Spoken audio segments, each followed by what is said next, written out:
ವಿದ್ಯಾರ್ಥಿಗಳೇ, Kannada class room ಚಾನೆಲ್ಗೆ ಸ್ವಾಗತ. ಇವತ್ತಿನ ಈ ವಿಡಿಯೋದಲ್ಲಿ 7ನೇ ತರಗತಿ ಗಣಿತ ಅಧ್ಯಾಯ 4 ಅಕ್ಷರ ಸಂಖ್ಯೆಗಳ ಉಕ್ತಿಗಳು. ಈ ಅಧ್ಯಾಯದಲ್ಲಿ ಬರುವಂತಹ ಪುಟ ಸಂಖ್ಯೆ 114ರಲ್ಲಿ ಇರುವ ಕಂಡುಹಿಡಿಯಿರಿ ವಿಭಾಗದ ಪ್ರಶ್ನೆ 14ರ ಉತ್ತರವನ್ನ ಕಂಡುಹಿಡಿಯೋಣ. ಮುಂದಿನ ವಿನ್ಯಾಸವನ್ನ ಗಮನಿಸಿ. ಹಂತ 4, ಹಂತ 10, ಹಂತ 50ರಲ್ಲಿ ಎಷ್ಟು ಚೌಕಗಳಿರುತ್ತವೆ? ಸಾಮಾನ್ಯ ಸೂತ್ರವನ್ನ ಬರೆಯಿರಿ. ಎಲ್ಲಾ ಚೌಕಗಳ ಶೃಂಗಗಳ ಸಂಖ್ಯೆಯನ್ನು ಎಣಿಸಲು ಬಯಸಿದರೆ ಸೂತ್ರ ಹೇಗೆ ಬದಲಾಗುತ್ತದೆ ಅಂತ ಇಲ್ಲಿ ಕೇಳಿದ್ದಾರೆ. ಸೊ ಇಲ್ಲಿ ಈ ಚಿತ್ರದಲ್ಲಿ ನೀವು ಒಂದು ವಿನ್ಯಾಸವನ್ನ ಕಾಣಬಹುದು. ಇಲ್ಲಿ 3 ವಿನ್ಯಾಸಗಳಿವೆ. ಹಾಗೆ ಚೌಕವನ್ನ ಬಳಸಿ ಈ ವಿನ್ಯಾಸವನ್ನ ಮಾಡಿದ್ದಾರೆ. ಸೊ ಮೊದಲಿಗೆ ನಾವೀಗ ಈ ಮೊದಲನೇ ಚಿತ್ರವನ್ನ ಗಮನಿಸುವ. ಈ ಮೊದಲನೇ ಚಿತ್ರದಲ್ಲಿ ಎಷ್ಟು ಚೌಕಗಳಿವೆ?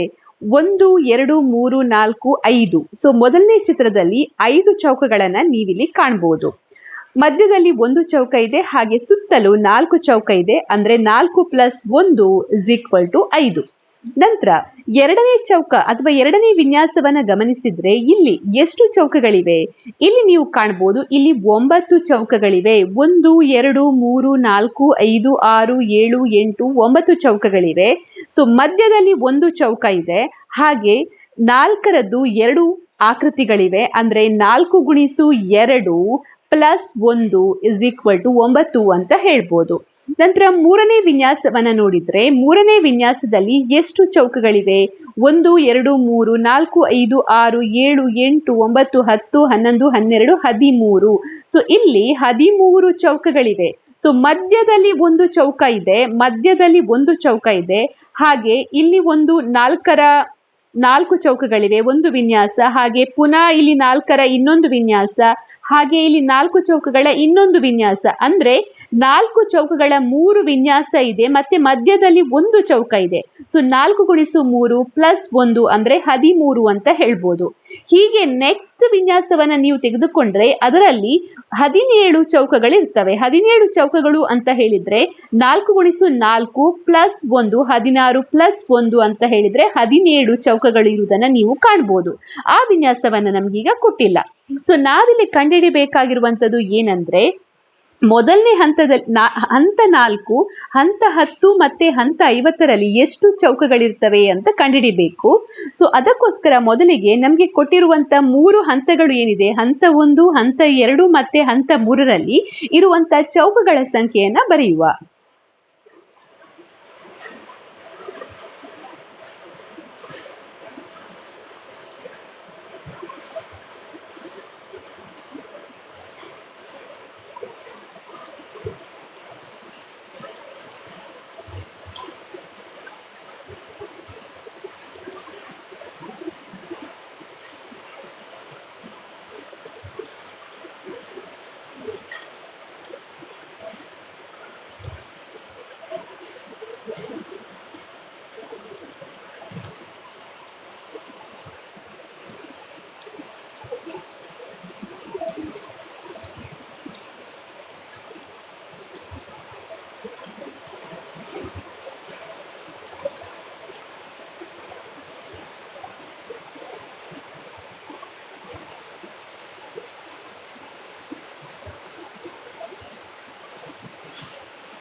ಈಗ ಪ್ರತಿ ಹಂತಗಳಲ್ಲಿ ಇರುವಂತಹ ಚೌಕಗಳ ಸಂಖ್ಯೆಯನ್ನ ನಾವು ಬರೀತಾ ಹೋಗುವ. ಸೊ ಮೊದಲಿಗೆ ಹಂತ 1ರಲ್ಲಿ ಇರುವಂತ ಚೌಕಗಳ ಸಂಖ್ಯೆ. ಹಂತ 1ರಲ್ಲಿ ಎಷ್ಟು ಚೌಕಗಳಿವೆ? ನಾವು ಈಗಾಗಲೇ ಅದನ್ನ ನೋಡಿದ್ದೇವೆ. ಹಂತ 1ರಲ್ಲಿ 5 ಚೌಕಗಳಿವೆ. ಸೊ 5 ಅಂತ ಹೇಳಿದ್ರೆ ಇದು ಹಂತ 1 4 ಗುಣಿಸು 1 ಪ್ಲಸ್ 1 ಅಂತ ನಾವು ಬರೀಬಹುದು. 4 ಪ್ಲಸ್ 1 ಅಂದ್ರೆ 5. ನೆಕ್ಸ್ಟ್ ಹಂತ 2ರಲ್ಲಿ ಇರುವಂತ ಚೌಕಗಳ ಸಂಖ್ಯೆ. ಹಂತ 2ರಲ್ಲಿ ಇರುವಂತ ಚೌಕಗಳ ಸಂಖ್ಯೆ 9 ಆಗಿದೆ. ಇಲ್ಲಿ ನೀವು ಕಾಣಬಹುದು ಚಿತ್ರದಲ್ಲಿ. ಸೊ ಇದನ್ನ ಹೇಗೆ ಬರೀಬಹುದು? 4 ಗುಣಿಸು 2 ಅಂದ್ರೆ 8 ಪ್ಲಸ್ 1 9. ಹಾಗೆ ಹಂತ 3ರಲ್ಲಿರುವಂತ ಚೌಕಗಳ ಸಂಖ್ಯೆ 13 ಆಗಿದೆ. 13 ಅಂತ ಹೇಳಿದ್ರೆ ಹೇಗೆ ಬರೀಬಹುದು? ಇದು ಹಂತ 3, 4 ಗುಣಿಸು 3 ಅಂದ್ರೆ 12 ಪ್ಲಸ್ 1 13. ನೆಕ್ಸ್ಟ್ ಹಂತ 4ರಲ್ಲಿರುವಂತ ಚೌಕಗಳ ಸಂಖ್ಯೆ ಹೇಗೆ ಬರೀತೀರಾ? ಹಂತ 4 ಅಂತ ಹೇಳಿದ್ರೆ 4ಕ್ಕೆ 4ರಿಂದ ಗುಣಿಸಬೇಕು ಪ್ಲಸ್ 1. ಇದು ಎಷ್ಟನ್ನ ಕೊಡ್ತದೆ?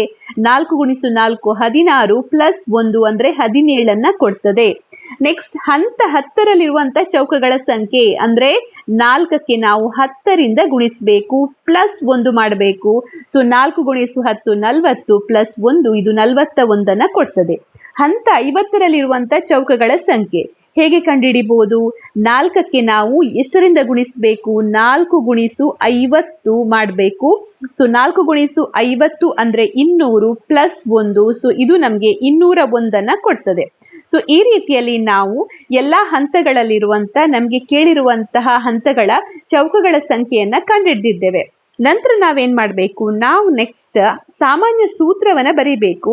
ಅದರಿಂದ ನಾವು ಯಾವುದೇ ಒಂದು ಹಂತವನ್ನ ಕೊಟ್ಟಾಗ ಅದರ ಚೌಕಗಳ ಸಂಖ್ಯೆಯನ್ನ ಕಂಡುಹಿಡಿಯುವ ಹಾಗೆ ಇರಬೇಕು. ಸೊ ನೀವು ಹೇಗೆ ಬರೀತೀರಾ? ಸಾಮಾನ್ಯ ಸೂತ್ರ ಬರೀಬೇಕಾದ್ರೆ ಇಲ್ಲಿ ಮೇಲ್ಗಡೆ ನಾವು ಯಾವ ರೀತಿಯಲ್ಲಿ ಕ್ಯಾಲ್ಕುಲೇಷನ್ ಮಾಡಿದ್ದೇವೆ ಅದನ್ನ ನೋಡಿ ನೀವು ಒಂದು ಸಾಮಾನ್ಯ ಸೂತ್ರವನ್ನ ರಚಿಸಬಹುದು.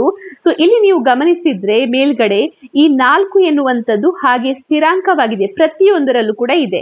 ಈ 1 ಎನ್ನುವಂಥದ್ದು ಕೂಡ ಒಂದು ಸ್ಥಿರಾಂಕವಾಗಿದೆ. ಕೇವಲ ಇಲ್ಲಿರುವಂತ ಸಂಖ್ಯೆ ಚೇಂಜ್ ಆಗ್ತಾ ಹೋಗ್ತದೆ. 1 2 3 ಹಾಗೆ.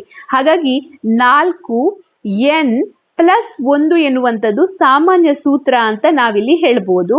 ಯಾಕೆಂದ್ರೆ n ಸಂಖ್ಯೆಯಲ್ಲಿ ಬದಲಾಗುವುದನ್ನ ನೀವು ನೋಡ್ಬೋದು. ಹಂತ 1 ಅಂದ್ರೆ n 1 ಆಗ್ತದೆ. ಹಂತ 2 ಅಂದ್ರೆ n 2 ಆಗ್ತದೆ.